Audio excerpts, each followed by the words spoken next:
In order to have money to do what you want to do and reach your goals, you have to save money. We're going to be talking again about different types of accounts, their interest rates, which ones are the best for you in order for you to save money to do what you want to do. We know the reasons to save because we've talked a little bit about them in the class. Future needs could be both expected and unexpected. You know that you're going to be graduating in 1 or 2 years, so you know that you need to start saving up for some things. But you also know that your tire could go flat on your car, or you could drop your iPhone in the toilet. Something could happen unexpectedly that would demand money out of your pocket. So saving regularly will help you meet your short-term and long-term needs. Please put the following terms into your vocabulary list. Short-term needs are expenses beyond your regular monthly items. Things like emergencies, vacations that are coming up, social events like birthday parties or prom, repairs that you have to do, and this would be for those of you who have a car, and then major purchases that you're interested in making.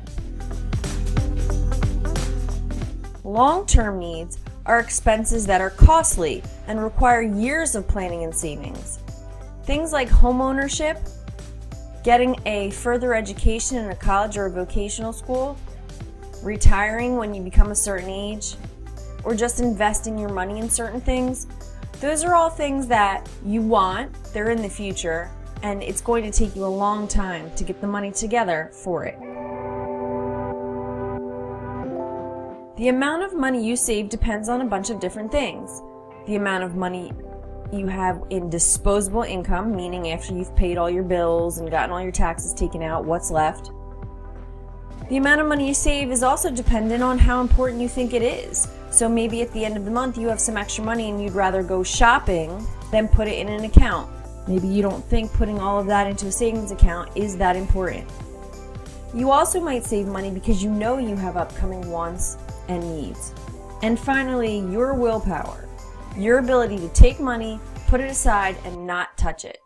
Those are the 4 main ways that you can save more, is if you have control over those bulleted points. The amount of money you deposit into a savings account is called principal. We're going to have you take that word and put it into your vocabulary list. The definition, principal, the amount of money you deposit into a savings account. It's the initial deposit. It's what you start with. And then you earn money on your money. We've used that word a few different times. That word is interest. You don't have to put the word interest in your list unless you haven't already. It should be in there as money you earn on money. Earnings on principal. Lastly, in the banking world, that interest is called an annual percentage yield.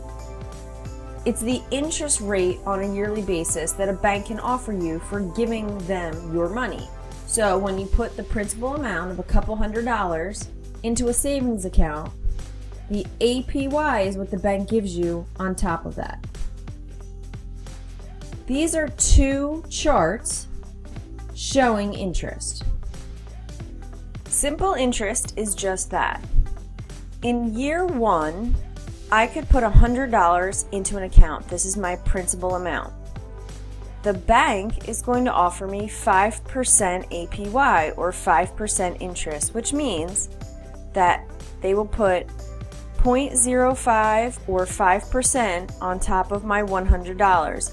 If you do the calculations, that means that I earn an extra $5 that year. So at the end of the year, I have $105. Even though I start the next year with $105 in my account, the bank will continue to calculate on my beginning balance. They only give me $5 extra a year because all of their calculations are based on the principal.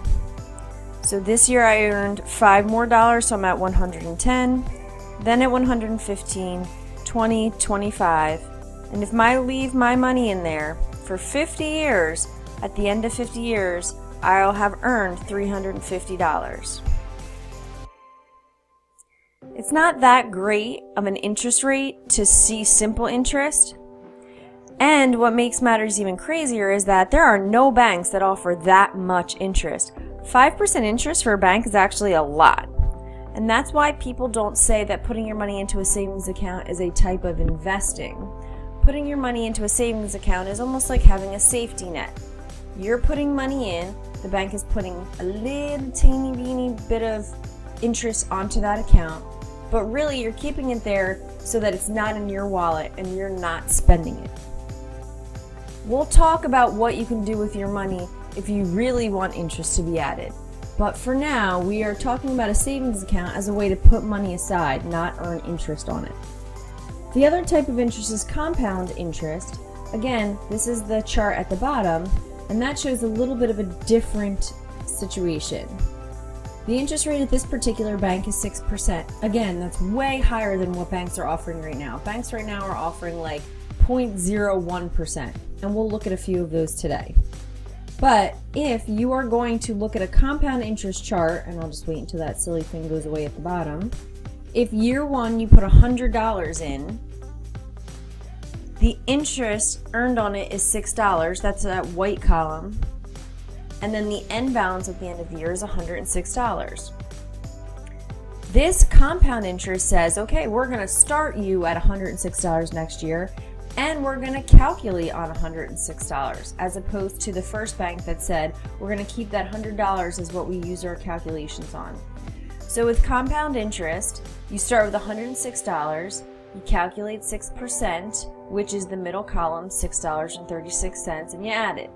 So at the end of year two, you have $112.36. Starting year three, they take the $112.36 and calculate interest on it. So now you're going to add $6.74, which gives you $119.10. Don't worry about these definitions. Don't even worry about memorizing these charts. We're going to do some math problems just so you can see the exact difference, but we're going to use some real calculations, some real APY or interest rates from banks that are open in your area today. A regular savings account has what's called high liquidity, and it's an important word to know because in the finance world, liquidity can be extremely important. Liquidity, notice I did my water drop at the bottom there. Liquidity is a measure of how quickly you can get your cash without losing any of it. A regular savings account is said to be very liquid because you can withdraw your money at any time without any penalties. Please write the definition of liquidity in your vocabulary.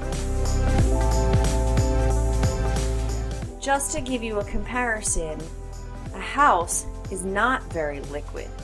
If you wanted to get your money for your house, you have to fix it up, try to sell it, and sometimes it takes months or years to sell a house. So you can see from the measure that would not be very quick. And then sometimes, in some cases, you won't get the amount of money you spent on the house. So if you bought the house for $300,000, maybe it's only worth $200,000 now. So you won't have your full money back. You'll be losing some of that money. A checking account is liquid because you walk in, you fill out the paperwork, and they give you the exact amount in cash that's in your account. A home is not liquid because it might take a while to sell it and you might lose some money at the same time. So just to see a comparison of the two. A money market account, which we did talk about already, but just to refresh your memory, is a type of savings account that offers a better interest rate than a regular savings account. So you might decide you want to put your money in a savings account, set it up there and forget it. A money market account will give you a better interest rate. It also may have a yearly fee, so you'd have to look into that. I would never want to spend money for a bank to hold my money. A CD, again, which is a repeat definition, is a deposit that earns a fixed interest rate, meaning you earn the same amount for a specific amount of time. So when you deposit a CD and it requires a minimum deposit, you leave the money in for the full time period. So maybe you want to say $2,500, I'm going to put this aside and not touch it, and my CD is for 5 years, so I can't touch it for 5 years. If you take out any of that money before the 5 years is done, you'll pay an early withdrawal fee. This term we did not use yet, and I would like you to write it down where you wrote the word CD. The maturity date is a date when you can collect the money you put in and the interest. So after those 5 years, the day that 5 years is up, that's considered your maturity date, and you can go to the bank, get all of your money out and the interest that they've put on it. Finally, we're going to talk about the term direct deposit again. It's when your employer sets up a system so your net pay is deposited electronically into your bank account. You actually never get a copy. You'll get a copy of your check, but you won't actually get the money to bring it to the bank. There's also terms that I do want to remind you about called automatic deductions, and that's representing the money you have in your bank that you've authorized your bank or other organization to move. So my mortgage is an automatic deduction. My bank talks to the bank that has my house loan, and they pay each other. My, AT&T is also an automatic deduction for me, so my bank gives the money to AT&T without me having to do anything. I also have what's called a payroll savings plan. My employer is in communication with my bank, and a little bit of my money comes out of my check. Every pay period, it's automatically deducted, and it's put into a savings account in my bank. So by the time I get my actual pay, my taxes have been removed, my retirement has been removed, and my payroll savings plan has been removed. So my check looks a lot smaller, but I know the money went to good places. Please make sure that you have these words defined. It might not be a word that you need to write the definition of today, because it might have been covered in our previous slides, but double check to make sure, because all of these words will appear on the test.